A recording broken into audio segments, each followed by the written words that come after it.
Hello, everyone. Paul Graff here from Remax Elite Brokers with the Sound Moves podcast about real estate in the Puget Sound region and sound advice for your life. Today's episode, we're going to cover a couple of small articles from the Northwest Reporter. This is their issue published September of 2023. So these were written on September 8th. Just a few little articles pertaining to real estate in the Puget Sound region, and then one little article about, well, I guess not all just Puget Sound region. There's stuff about international buyers, which covers the whole country, and then a little bit about some information coming out of Georgia. So anyways, we'll get started here. The first one is about cooling housing market in Seattle. So despite the cooling housing market, Seattle area buyers now need to earn more money than a year ago to afford a starter home, typically priced in the low to mid 500,000s, according to the Seattle Times. Seattle area households need to make nearly $140,000 a year to afford a typical first home in the region, according to an analysis from Redfin. That's an increase of 4% from last year and well above King County's median household income of about $106,000. The income needed to afford a starter home in the Seattle area climbed even as the price of a starter home dipped about 6%. That's because prices haven't fallen enough to offset higher mortgage rates. Excuse me. The average rate on a 30-year mortgage was nearly 7% in mid-June, up from 6% a year earlier and 3% in 2021. According to Freddie Mac. To define starter homes, Redfin considered the most affordable homes, but not those priced in the bottom 5%. In the Seattle metro area, covering King and Snohomish counties, those were homes with a median sales price of $535,000 between April and June. That median price would require a monthly mortgage payment of $3,545, according to Redfin's analysis, assuming a 20% down payment and costs for interest, taxes, and insurance. The report uses a common definition of affordability, spending no more than 30% of household income on payments. Seattle ranks 7th among 50 major metro areas for the most income necessary to afford a starter home. Every market where it costs more is located in California, including the top two, San Jose and San Francisco, where buyers need to make $245,000 and $241,000 respectively. Conversely, home buyers need to make just $26,000 in Pittsburgh and $49,000 in Chicago. So what's interesting about these numbers, if you're considering investing, this is just my little input here, in real estate, there are some great markets to invest in outside of our local area.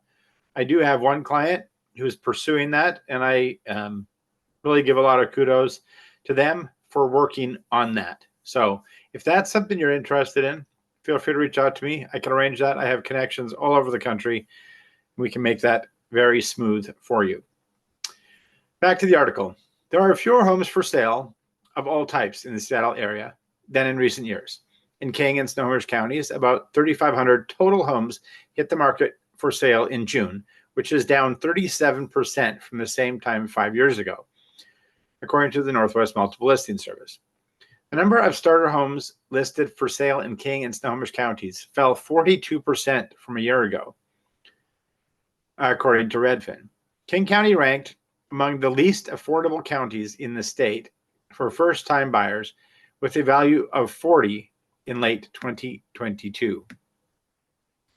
The latest data available. Snohomish and Pierce counties also scored well below 100, 47, and 53 respectively. That measure assumes a 10% down payment, mortgage insurance, and the household spends no more than 25% of gross income on its mortgage payment.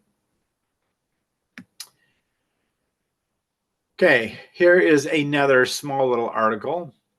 This one talks about pending home sales. A new report from Seattle-based Redfin shows pending home sales in July rose 0.7% from June to the highest level since the start of the year. That is good news. But there is a long way to go. Sales are still down 15.7% year over year, but the decline is slowing down, according to the report. Experts said the shock of rising mortgage rates has worn off, even as they hit a 22-year high, and they could go up.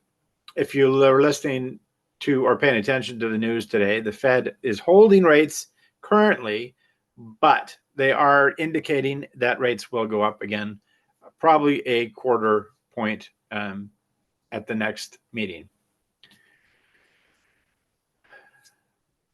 Experts also said recession fears are fading, but buyers are still finding it tough to break into the housing market.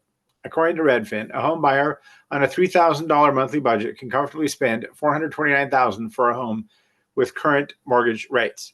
Those rates were nearly 2% lower last year, meaning the buyer could have spent $500,000 for a home.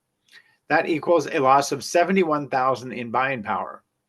This month, home purchase applications hit their lowest level in 30 years. So who's buying? Well, most clients are families trying to move before the start of the school year. With some local school districts already back in class, that small pool may dry up. According to the National Association of Realtors, the only region where sales rose was in the West. Now let's talk a bit about international buyers. International buyers purchased 84,600 U.S. homes in the year ended in March 2023, down 14% from the prior year, according to the National Association of Realtors. The dollar volume of residential real estate purchased by these buyers fell 9.6% to $53.3 billion, which is also a record low since 2011, according to the Wall Street Journal. Here's a little interesting article about what's happening in Georgia. So according to CNBC, the Unit 3 nuclear reactor near Waynesboro, Georgia, has started commercial operation, powering an estimated 500,000 homes and businesses with clean energy, meaning no greenhouse gases are generated. So if you're interested in the economy, or not the economy, but the ecology, the environment and stuff like that, this is a good article for you, right? The last time a nuclear reactor started delivering energy to the power grid was in October 2016, when the Tennessee Valley Authority began commercial operation of its Watts Bar Unit 2. Progress! Around 29.1 gigawatts of power will be added this year via solar. 1 gigawatt is enough energy to power about 700,000 homes. A fast charging EV station operating at a power level of 1 gigawatt could charge approximately 1,000 electric vehicles simultaneously at a rate of 1,000 kilowatts per hour. While nuclear power is clean, there are environmental concerns related to the creation of radioactive waste, such as uranium mill tailings, spent or used reactor fuel, and other radioactive wastes. If you want these housed in their backyard, but nuclear reactors cost anywhere between $5 and $10 billion to build. But nuclear is a clean way to go without these things. There's always some cost to what we do. So if you happen to live on the peninsula or commute back and forth to the peninsula, either for vacation or work, here's an interesting little article about what's happening with ferry prices. So Washington ferry prices will rise twice over the next 2 years to ensure the state meets revenue requirements laid out in the new transportation budget. Both passenger and vehicle fares will rise 4.25% on October 1st of this year and October 1st of 2024. The Washington State Transportation Commission approved the increase at its hearing Thursday, August 10th. The 2023-2025 state transportation budget was passed by the state legislature and enacted by Governor Jay Inslee this year. The Washington State Transportation Commission also approved an increase to the current discount for multi-ride passes by 1%. The additional discount for the multi-ride passes will expire on September 30th, 2025. According to the Washington State Transportation Commission, 57% of Washington State ferries operations are funded by fare revenues. The other 43% is funded from other tax revenues. The Washington Washington State Transportation Committee also adopted a policy change to the fuel surcharge rule to clarify that a fuel surcharge can only be implemented after review and approval. Let's talk about homelessness. Wall Street Journal reported this week, this is from mid-August, that the homelessness rate is up 11% across the country. And housing costs and evictions are prime factors, marking the biggest spike since the government started recording the data. This is after millions of dollars have been spent on a federal, state, and local level, and construction of affordable housing has boomed. In King County, the executive's office acknowledged it has received a little under $1 billion in federal funding for a homeless housing and community development division since 2019. Yet the homeless rate went up 14% in the past year. What are the safest cities? Well, a newly published poll from Gallup shows Americans feel safest to live in Dallas and Boston. They feel the least safe in Chicago and Detroit. Views shifted notably since the last time Gallup asked the same question in 2006. So that was 17 years ago, quite a while ago. The cities with the biggest negative changes in safety sentiment were Chicago, San Francisco, Minneapolis, and unfortunately, Seattle.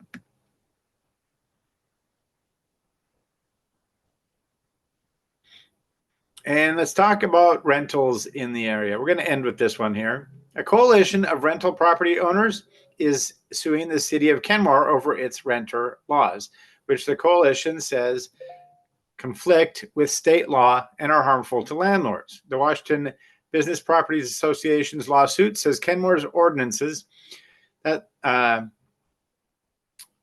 city council members passed last year to address a shortage of affordable rental housing should be invalidated. The ordinances in part require landlords to provide several months' notice for certain rent hikes and also ban abusive, deceptive, and unfair practices. The lawsuit was filed in King County Superior Court last week.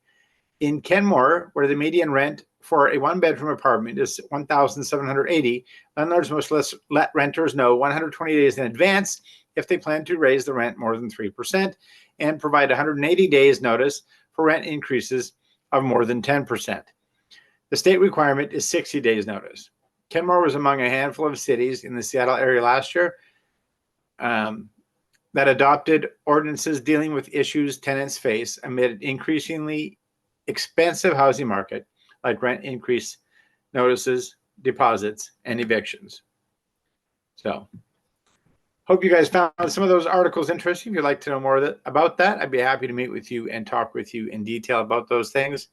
Hope everybody's doing well this week, and I look forward to connecting with you again next week. Take care.